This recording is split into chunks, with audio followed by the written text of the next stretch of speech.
한국 축구의 권위가 쭉 떨어지겠죠. 안녕하세요, 김진짜입니다. 대한민국 대표팀이 웨일즈와의 친선전에서 0대0 무승부를 거뒀습니다. 오늘은 경기에서 나온 문제점들을 살펴보고 클린스만 감독이 한국에서 살아야 하는 이유까지 말씀드려보도록 하겠습니다. 포켓보호 안됨. 오늘 경기에서 센터백을 봤던 정승영, 김민재 선수의 앞쪽 공간, 그러니까 포켓 공간에 대한 보호가 잘 안됐습니다. 상대 센터백이 볼을 잡고 있을 때 우리의 압박 형태가 어땠냐. 전방에 조규성, 손흥민 선수가 있고 투보란치 중에 왼쪽을 맡고 있는 황인범 선수도 전방 압박을 했어요. 근데 투보란치 파트너인 박용우 선수가 너무 오른쪽에 치우쳐져 있는 느낌. 원래 황인범이 여기까지 나가면 요렇게 들어와서 포켓 공간을 보호해줘야 되는데 요게 잘 안되니까 황인범 선수 뒤로 쓱 들어오는 해리 윌슨 선수가 볼을 받아가지고 찬스를 많이 만들었죠. 자, 그리고 웨일즈가 왼쪽 측면을 공격할 때 박용우 선수가 측면 수비를 도와주러 갔어요. 근데 이럴 때도 황인범 선수가 중앙으로 확실히 땡겨가지고 포켓 공간을 보호를 잘 안 해주는 느낌? 아니, 웨일즈의 데이비스 선수가 언더랩 해가지고 여기까지 들어왔는데 박용우, 황인범 선수 중에 한 명은 강하게 부딪혀 줘야 되거든요. 그래야 이 친구가 패스를 편하게 못할 거 아니야. 근데 아무도 안 부딪혀줘. 그냥 두 명 사이로 편안하게 지나가. 패스도 너무 편안하게 찔러. 이거 안 됩니다. 근데 왜 포켓 공간이 보호가 제대로 안 되는 걸까요? 우리의 미드필더 구조가 바뀌었기 때문입니다. 자, 큰우영 선수가 있을 때는 역삼각형 구조였어요. 큰우영, 황인범, 이재성. 근데 지금은 손흥민 선수가 공격형 미드필더 자리에 있다 보니까 정삼각형이죠. 황인범, 박용우, 손흥민. 근데 이런 정삼각형 구조에서 왼쪽 보란치를 맡고 있는 황인범 선수가 전방 압박할 때 높이 올라간다 이거야. 마치 옛날에 큰우영 선수가 뒤쪽을 받쳐줄 때 느낌이죠. 근데 뭐 이게 나쁜 게 아니야. 박용우 선수가 조금 뒤쪽으로, 중앙 쪽으로 커버를 해주면 돼요. 근데 박용우 선수는 나름대로 어떻게 생각하냐. 아니, 내가 원보란치도 아니고 투보란치의 오른쪽인데 너무 중앙으로 가면 여기가 또 비는 거 아니야? 이렇게 생각할 수 있다는 거죠. 물론 웨일즈가 우리 두 센터백 사이에 공격수 딱 한 명만 놓고 여기에 아무도 배치를 안 했기 때문에 여기를 비워놔도 된다고 생각할 수 있어요. 근데 윌슨 같은 선수가 가운데로 쓱 들어오면 요거는 바로 부딪혀 줘야 돼요. 자, 최근에 6번 롤, 그러니까 수비형 미드필더 자리에 있는 선수들의 몸값이 미친 듯이 뛰고 있죠. 물론 이 선수들이 팀 공격의 시발점이 되기 때문에 비싼 것도 있지만 기본적으로는 포켓 공간을 아주 터프하게 지켜주기 때문에 그 역할이 너무 소중하기 때문에 비싸지는 거거든요. 물론 대표팀은 같이 연습할 시간이 부족해요. 그렇기 때문에 감독이 명확한 원칙을 제시해주는 게 중요한데 잘 모르겠어. 자, 그리고 뒤쪽에서 수비할 때도 원칙이 없다고 느낀 부분이 있었어요. 후반에 웨일즈가 왼쪽 측면에서 볼을 잡았거든요. 그래서 오른쪽 풀백인 서령우 선수, 오른쪽 윙어인 양현준 선수가 수비를 하고 있었어. 근데 센터백인 정승현 선수, 수비형 미드필더인 이수민 선수는 크로스 대비한다고 박스 주변에 머무르고 있었어요. 그래서 여기 간격이 이렇게나 넓어졌어. 저 살다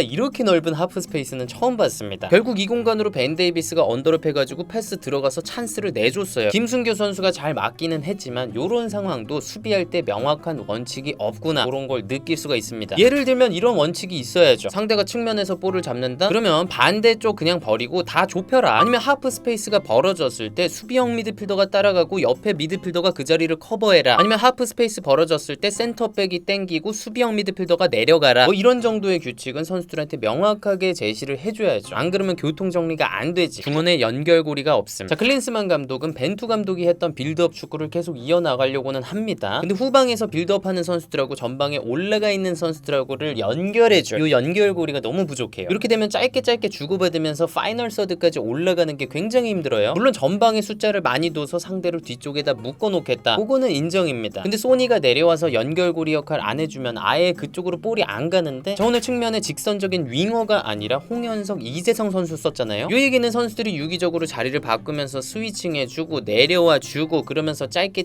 전개해서 올라가겠다는 얘기거든요. 근데 다들 위에 그냥 머무르시기만 해. 중원에 사람이 없으니까 볼이 위로 안 가. 그러면 위에 있는 의미가 없죠. 제 생각에 빌드업 축구를 하겠다라고 하면 제일 이상적인 건 맨시티처럼 3-2 아니면 토트넘처럼 2-3 이렇게 중원에 연결고리를 많이 만들어 놓는 겁니다. 그러면 전방에 볼을 수월하게 공급할 수 있거든요. 그러고 나서 찬스 날 것 같으면 여기 있던 미드필더들이 상황에 따라서 쭉 침투하는 거죠. 아니, 우리 감독님 세계 축구 트렌드 파악 많이 하신다 그랬는데 공수 간격 넓히고 수비할 때 하프 스페이스 엄청 넓히고 이런 게 트렌드는 아니잖아요. 저 오늘 경기 아쉬웠던 점만 있었던 건 아닙니다. 개인적으로 좋았던 거는 서령우 선수 너무 좋더라. 그리고 김민재 선수가 간헐적으로 찔러주는 뒷공간 로빙 패스 기가 막혔죠. 요거를 김민재 선수만 할 게 아니라 정승현 선수, 박용우 선수 이런 분들도 많이 찔러주시면 좋을 것 같은데. 클린스만이 한국에서 일해야 하는 이유. 얼마 전부터 클린스만 감독의 재택근무 논란이 뜨겁습니다. 부임 후에 무려 65%의 기간 동안 외국에 계셨어요. 근데 저는 중요한 건 지금부터라고 생각합니다. 왜냐? 우리나라 축구협회가 클린스만한테 자, 이제 재택근무 그만하시고 한국으로 돌아오세요, 이렇게 압박하지 못하는 건 근본적으로 근본적으로 우리가 연봉 한 20억 언저리 주면서 클린스만 정도의 감독을 데려오기도 굉장히 빡센 대표팀이기 때문입니다. 이거는 쿨하게 인정을 해야 돼요. 그게 현실입니다. 과거 벤투 감독을 선임했던 김판곤 위원장의 말을 들어보면 유럽에 있는 유명 감독들한테 우리나라가 절대 우선순위가 아닙니다. 우리가 줄 수 있는 연봉과 그들이 부르는 연봉이 너무 차이가 나. 자, 그렇다 보니까 협회가 클린스만의 재택근무에 대해서 어느 정도 편의를 봐주는 것 같거든요. 근데 앞으로도 재택근무하는 걸 계속 봐준다. 그러면 기싸움에서 밀려가지고 우리나라 협회가 클린스만 측한테 먹힐 수가 있어요. 그러면 한국 축구의 권위가 쭉 떨어지겠죠. 재택근무를 계속 해가지고 성적을 잘 낸다, 아시안컵 우승한다, 그러면 더 문제입니다. 왜냐면 후임 감독으로 외국인이 오면 그분도 재택근무 하려고 할 거 아니에요. 그러면은 A 대표팀 감독이 한국 축구의 기반, 뭐 K리그, 대학 축구, 유소년 이런 데 깊숙이 관여해서 시스템을 만들고 장기적으로 한국 축구의 발전을 도모하는 게 되겠습니까? 안 되죠. 재밌는 사례가 있었어요. 2018 러시아 월드컵 때 스페인 대표팀이 본선 첫 경기를 이틀 앞두고 로페테기 감독을 경질합니다. 왜 그랬냐? 로페테기 감독이 월드컵 끝나면 레알 마드리드로 가겠다고 서명을 이미 한 거예요. 그리고 협회에 통보를 한 거지. 그러니까 협회 사람들이 빡친 거죠. 아니 지금 월드컵 집중 안 해? 뭐 월드컵 떨어져도 너는 레알 간다 이거야? 그래서 바로 잘랐어요. 물론 대표팀이 혼란에 빠지겠죠. 그래서 선수들도 반대를 했대요. 하지만 협회는 과감하게 결단을 내렸습니다. 당장의 월드컵 성적보다 대표팀의 권위를 지키는 게 더 중요했던 거죠. 그러다 보니까 스페인이라는 나라가 그렇게 많은 메이저 대회를 우승하고 얼마 전에 있었던 여자 월드컵도 우승하는 거 아닐까요? 자, 클린스만의 재택근무 지금까지는 봐줄 수 있다고 봅니다. 왜냐면 일정 중에 막 1년 전에, 그러니까 한국 대표팀 감독이 되기 전에 잡혀있던 일정도 있다, 뭐 이런 얘기도 하니까. 하지만 이제부터는 진짜 아닌 것 같습니다. 만약에 사우디전 때도 경기력도 안 좋고 결과도 못 냈는데 다시 해외에서 체류를 한다, 나 이거